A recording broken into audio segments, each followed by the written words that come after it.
Varicose veins కి సరైన చికిత్స కోసం సంప్రదించండి ఎవిస్ హాస్పిటల్. నమస్తే రమగారు. నమస్తే జయ. ఏదైనా ఒక దేవాలయ చరిత్ర మాట్లాడుకుందాం రమగారు. మాట్లాడదాం జయ. పిఎస్ఎం లక్ష్మి గారి పుస్తకాలు తెచ్చానని చెప్పాను. యాత్రా దీపికలో ఏం పుస్తకం ఇది? ఇందూరు జిల్లా, ఉమ్మడి నిజామాబాద్ జిల్లా. ఈ నిజామాబాద్ మనము దీనికి వెళ్ళేటప్పుడు, బాసర వెళ్ళేటప్పుడు నిజామాబాద్ దాటే కదా హైదరాబాద్ నుంచి వెళ్తాం. నిజామాబాద్ దగ్గర చుట్టుపక్కల చాలా దేవాలయాలు రాశారు లక్ష్మి గారు. ఆవిడ చూడగలిగినవన్నీ చూసి చెప్పారు. ఈ నిజామాబాద్ దగ్గరలో ఒక విచిత్రమైన దేవాలయం ఉంది. సాధారణంగా మనం రామాలయము అనగానే ఎవరెవరు ఉంటారు చెప్పు? రాముడు, లక్ష్మణుడు, సీత, ఆంజనేయ స్వామి. ఆంజనేయుడు లేని ఒక దేవాలయం మనకు తెలుసు. అదేమిటి? ఒంటిమిట్ట రామాలయంలో ఆంజనేయ స్వామి అక్కడ లేడు. తర్వాత యువతల ప్రతిష్ఠ చేశారు. అక్కడ సీతారామ లక్ష్మణులే ఉన్నారు. లక్ష్మణుడు లేని దేవాలయం ఉందే అసలు లోకంలో ఉంటుందా? అవునండి.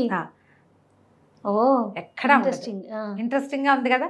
లక్ష్మణుడు లేని ఏకైక దేవాలయం ఇక్కడ నిజామాబాద్ జిల్లాలో ఉంది. లక్ష్మి గారే చూశారు ఆ దేవాలయం, రాశారు వివరంగా. ఓకే. లక్ష్మణ స్వామి ఆలయ చరిత్ర కూడా కొంచెం చిత్రంగానే ఉంది. పెద్ద విగ్రహము, స్వామి ప్రత్యేకంగా కనపడతాడు. ఆంజనేయ స్వామి ఉన్నాడు. అయితే ఇది ఎక్కడుంది? నిజామాబాద్, మనం హైదరాబాద్ టు నిజామాబాద్ వెళ్ళేటప్పుడు నిజామాబాద్ ఊళ్ళోకి వెళ్ళిపోకర్లా, టోల్ దాటాక లెఫ్ట్కి ఎడం చేతి వైపుకి కొంత దూరం వెళ్తే ఇందల్వాయి ఆ ఊరి పేరు. ఆ ఇందల్వాయి గ్రామంలో ఉంది చిన్న ఊరు. ఇందులో చక్కటి దేవాలయం ఉంది, పెద్దది అని మాత్రం ఆవిడేం రాయల. ఈ లక్ష్మణుడు లేకపోవటమే ఇక్కడ విశేషం. అప్పుడు ఔరంగజేబు ఈ దేవాలయాలు పాడు చేస్తున్న క్రమంలో ఇందూరులో ఉన్న రఘునాథాలయంలో నుంచి ఈ విగ్రహాన్ని తెచ్చి ఇక్కడ పెట్టి ఉండొచ్చు అన్న ఒక ఐతిహ్యం ఉన్నది, ఒక మాట ఉన్నది. ఈ విగ్రహం ఎలా కనపడుతుంది మనకి? వెనకాల ప్రభ ఉండి సీతారాములు, రాముల వారి తొడ మీద సీతాదేవి కూర్చున్న విగ్రహం. ఇవి కూడా తక్కువ చూస్తాం మనం. అమ్మవారు తొడ మీద కూర్చున్నది, రాముల వారి తొడ మీద కూర్చున్నది మనకి భద్రాచలంలో వామాంక స్థిత జానకి కదా.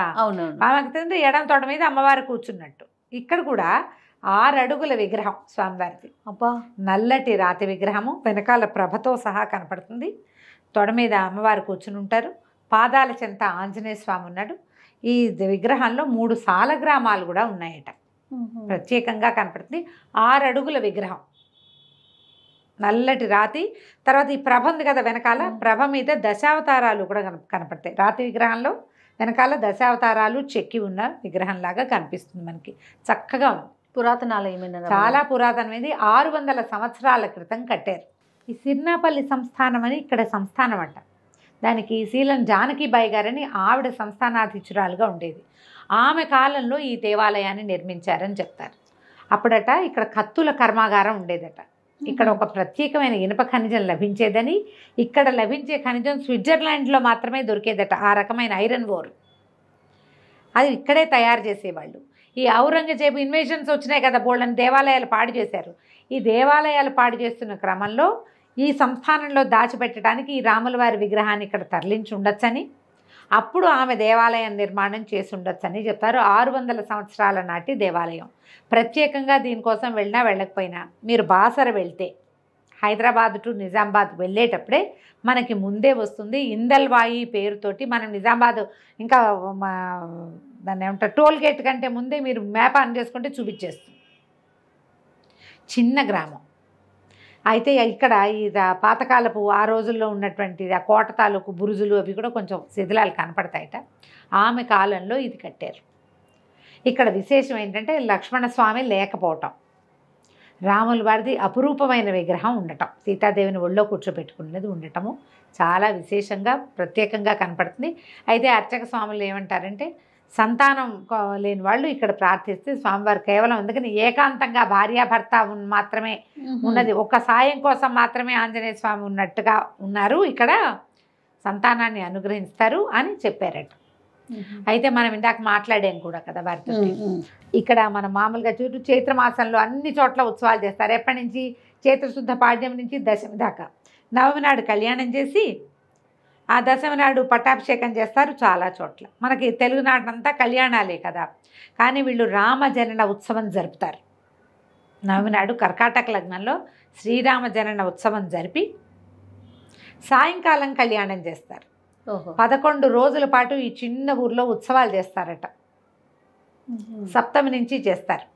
ఎప్పుడు చైత్రశుద్ధ సప్తమి నుంచి సప్తమి, అష్టమి, నవమి, దశమి నుంచి 11 రోజుల పాటు ప్రతిరోజు ఊరేగింపులు ఉంటాయట. పొన్న చెట్టు వాహనం చాలా విశేషంట. ఇక్కడ రోజు వివిధ వాహనాల మీద స్వామివారు ఊరేగుతారు.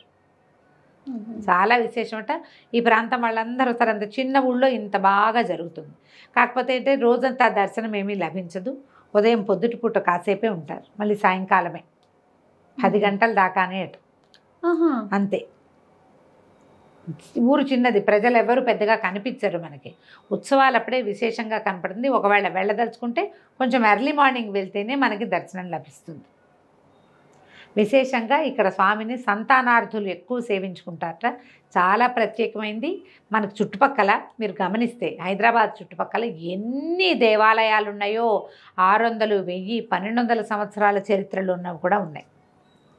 మనం ఇంతకుముందు మనం పచ్చల రామలింగేశ్వరుడు మాట్లాడుకున్నాం. సోమేశ్వర స్వామి, అవునండి, పానుగల్లులో ఛాయా సోమేశ్వర స్వామి, పచ్చల సోమేశ్వర స్వామి, జడల రామలింగేశ్వర స్వామి ఎన్నాళ్ల క్రితం అమ్మ, 100 సంవత్సరాల చరిత్ర ఉంది. 1000 ఏళ్ళు దాటిపోయినాయి అవి. ఇది 600 సంవత్సరాల నాడు నిర్మించిన గుడెట. గుడి ప్రాంతం విశేషం కంటే దేవాలయం స్వామివారే ఇక్కడ విశేషం.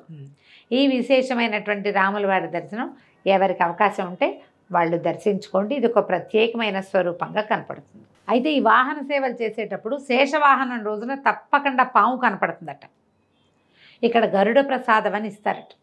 అదేంటంటే సంతానం లేని వారికి ముఖ్యంగా ప్రయోజనకారిగా ఉంటుంది. వాళ్ళకి సంతానం కలుగుతుందట గరుడ ప్రసాదం తీసుకుంటే.